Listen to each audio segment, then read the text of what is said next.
Hey and welcome to my latest overview video. I've got the Nervous Squirrel ring modulator. It's a passive germanium diode ring modulator that requires no power, and it's in a guitar pedal sized box, so it doesn't actually take up any HP space in the case. The current version's got 1/4" jacks, so I've got some adapters on the inputs and outputs, but new versions will have options for 3.5mm sockets directly on the unit. So let's get stuck into some patches. So here I'll use the ring modulator to create new waveforms. This is all based around a saw wave, which you can hear on its own, not going through the ring modulator, currently going through a filter. Turning down that saw wave on the mixer in the filter and turning up the ring mod's input to the filter, I've got a copy of that saw wave going into the ring mod. I also have the other ring mod's input as a square wave 1 octave lower from the same oscillator. Here's flicking that square wave sub into a saw wave sub. Here's a triangle wave at the same pitch as the original saw. And here's a square at the same pitch as the original saw. So all of these are from the same oscillator, which is a Livewire AFG. Turning down the sound and starting a sequence, I'm going to add in some filter movement, and this is just the original saw wave going straight into the filter.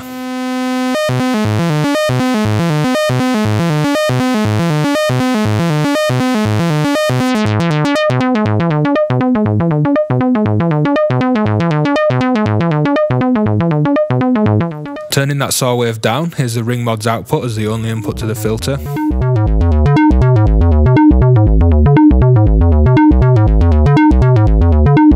And I'll flick between the sub wave on the Livewire AFG and the triangle as well going into the ring mod input.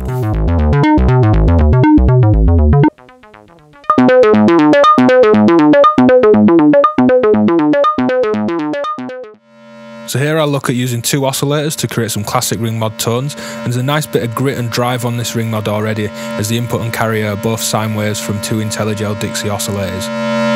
So I'll change the carrier's rate here.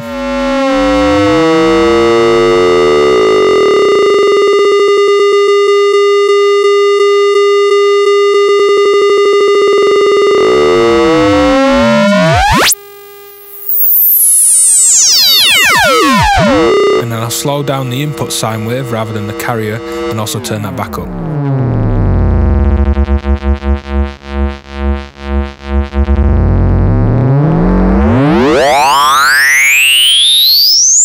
Taking the ring mod's output into a VCA, which has got an envelope being triggered by a rhythm sequence for some basic amp modulation.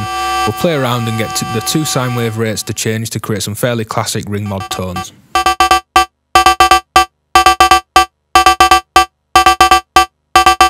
And bear in mind, these are 2 really clean sines from the IntelliGel Dixie oscillators, so all that grit and character is coming straight from the ring mod.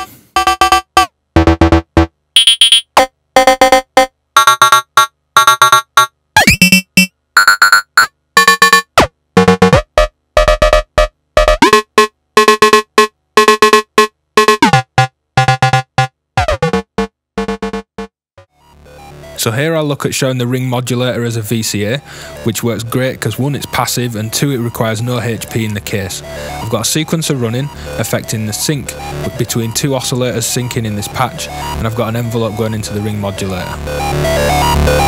Changing my envelope that's going into the ring modulator to something shorter and more percussive, you can hear typical VCA style response on the unit.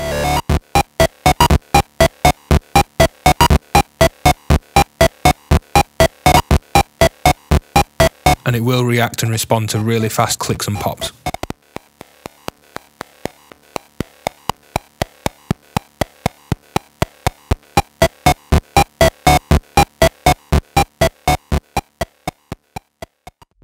So at the input to the ring modulator, I've got a mix of the kick and snare drum from Mutable Instruments Peaks. At the carrier's input, I've got an offset which is just acting like a volume control. Turning down the offset, you can hear the tone change as well as the volume reduce, which sounds great. We're getting this distorted, warped, sort of broken tone that it's adding.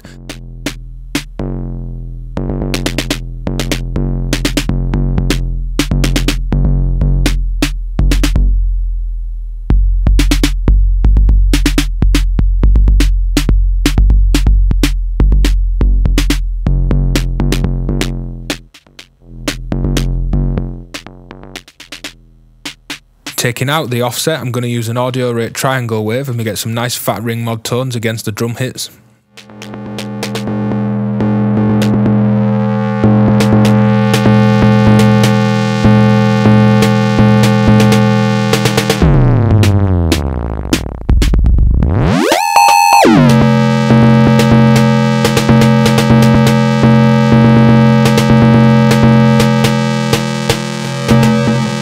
If we swap around the input and carrier signals, we can get a different tone as well, as these are modulating each other slightly differently.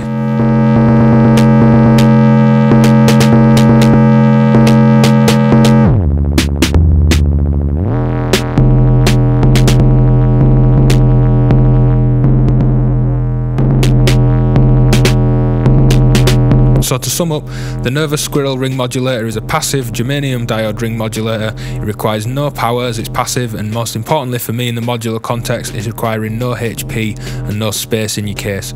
It runs perfectly at modular levels and carries a nice grit and character that's just a bit further than standard clean ring modulation. It's currently on sale for £65 in the UK as well, which I think is about $100 US, so it's also really cheap.